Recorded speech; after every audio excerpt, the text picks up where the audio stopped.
Hi everyone, welcome back to my YouTube channel. তো আজকের ব্লগটা ক্রিসমাসের ব্লগ তোমাদের সাথে শেয়ার করছি। জানি মাঝে অনেকদিন ভিডিও দেওয়া হয়নি, এখন থেকে রেগুলার তোমাদের সাথে ভিডিও শেয়ার করার চেষ্টা করব।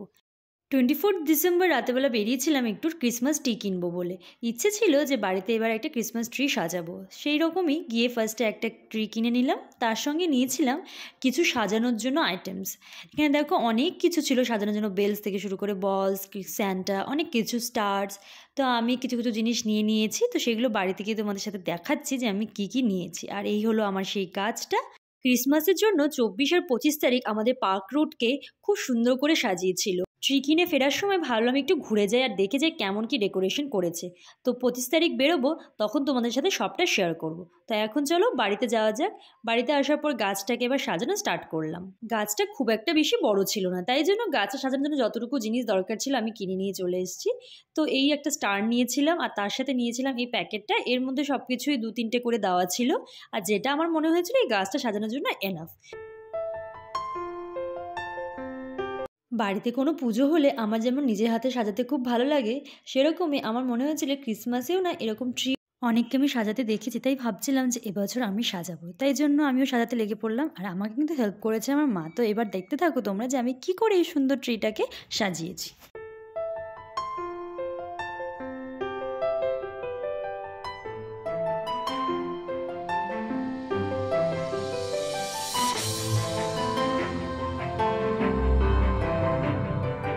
প্রত্যেকটা স্টাফ এত সুন্দর ছিল, এই গিফট বক্সগুলো, তারপর ছিল এই ঢোল, তারপর ছিল এই রাউন্ড রাউন্ড বলসগুলো, তারপর স্টার্স ছিল।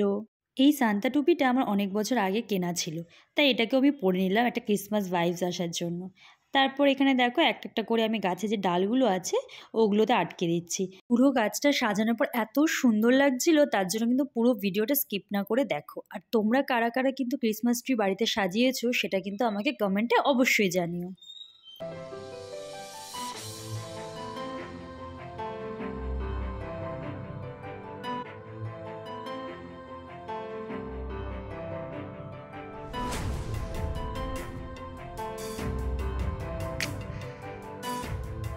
তোমরা সাজানোর জন্য এই জিনিসগুলো যে কোনো লোকাল স্টোরে পেয়ে যাবে, আর চাইলে তোমরা অনলাইনেও কিনে নিতে পারো।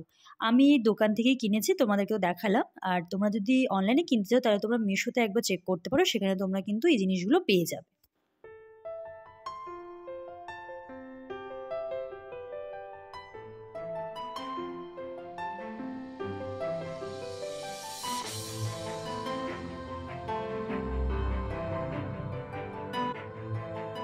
বড় যে স্টারটা আছে ওটা একদম টপে লাগিয়ে দিয়েছি। এবার যে মেরি ক্রিসমাস লেখাটা আছে ওটা মিডিলে লাগিয়ে দেবো।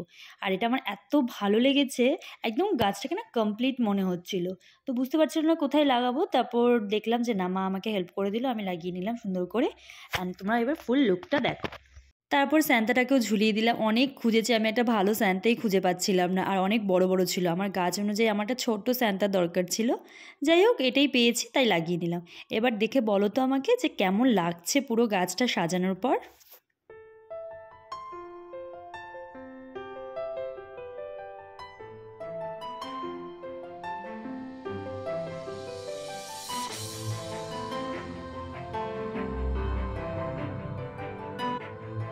এবার স্নো বানানোর জন্য মা কী করেছে, তুলো দিয়েই স্নো বানানো স্টার্ট করে দিয়েছে। এই বুদ্ধিটা আসলে মায়ের ছিল। মা বলছে গাছটা ফাঁকা ফাঁকা লাগছে, স্নো দিতে হবে।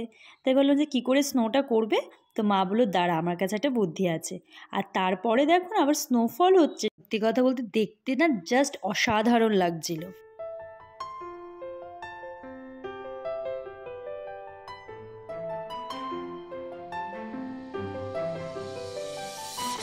তো এই ছিল আমার ক্রিসমাস ট্রি আর ক্রিসমাসের ডেকোরেশন। তোমাদের কেমন লাগলো আমাকে কিন্তু অবশ্যই জানিও, আর ম্যারি ক্রিসমাস সবাইকে। 25শে ডিসেম্বর সন্ধ্যাবেলা বেরিয়েছিলাম আমাদের এই পার্ক রোডটাকে পুরোপুরি এক্সপ্লোর করার জন্য। তো চলো আমার সাথে তোমরাও ঘুরে দেখবে যে কেমন ক্রিসমাসে সাজানো হয়েছে। তো ঢোকার পরই দেখছিলাম যে ভিড়টা না প্রথম দিকে একটু কম ছিল, যতটা আস্তে আস্তে ভেতরের দিকে ঢুকছি এতটা ভিড় ছিল যে কি বলবো তোমাদের।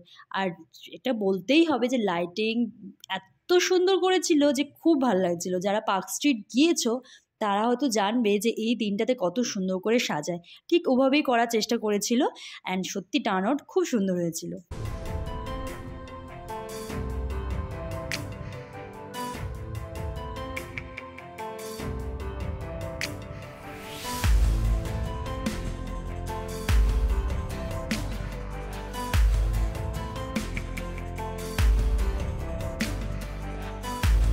রাস্তার দুধারে সব পিঠে তারপর কেকের দোকান বসেছিল। তো সেগুলো সব দেখছিলাম যে আর কি কি দোকান আছে। আমি তো খাবারের দোকান খুঁজছিলাম, বাট পিঠে খাওয়ার সেরকম ইচ্ছে ছিল না। বেশিরভাগই সব পিঠেরই দোকান ছিল আর কেকের দোকান ছিল।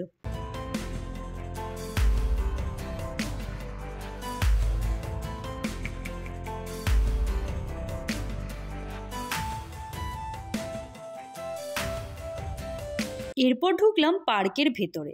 জানি না আমি পার্কের ভেতরে কি ছিল, লোকজন কেন এত ভিড় করেছিল। যাই হোক, ওই ভিড় দেখে আমরাও ঢুকেছিলাম, বাট কিছুই ছিল না, লোকজন এমনিই ভিড় করছিল। আর এতটা ভিড় ছিল মানে ঢুকে যে ভিতরে কিছু ঘুরে দেখবো তারও অবস্থা নেই। যাই হোক, আমরা ওই ঘুরে ঘুরে একবার জাস্ট এক ঝলক দেখে নিলাম, কি দেখলাম তাও জানি না, যতটুকুই দেখলাম তোমাদের সাথে শেয়ার করলাম।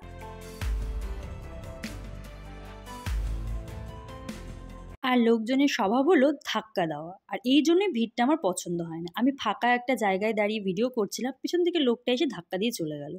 যাই হোক, এখানে দিদি মেয়ে একটু দোলনা চড়ে নিল। আর এই যে আমি, এটা ছিল আমার আউটফিট। আমাকে কেমন লাগছে ক্রিসমাসে অবশ্যই জানিও। লাল স্যান্টা সেজে গিয়েছিলাম আমি।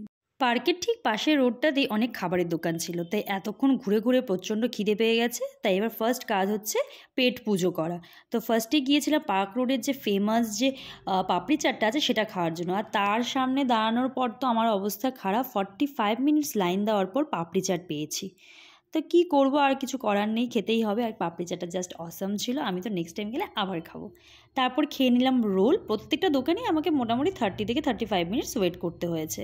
তারপর মায়ের জন্য নিয়ে নিলাম ভাপা পিঠে। সেখানেও আমাকে 45 থেকে 50 মিনিটস আমি দাঁড়িয়েছিলাম।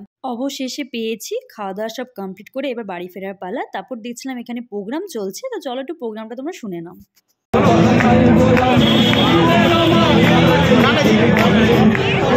তো এই ছিল আমার ক্রিসমাসের টুকটাক ঘোরাঘুরি। তোমাদের এই ব্লগটা কেমন লাগলো অবশ্যই আমাকে কমেন্ট করে জানিও। তোমরা কোথায় কোথায় ঘুরলে, কেমন ঘুরলে সেটাও জানিও। দেখা হচ্ছে নেক্সট কোনো ভিডিওতে। ততক্ষণের জন্য টাটা, বাই বাই।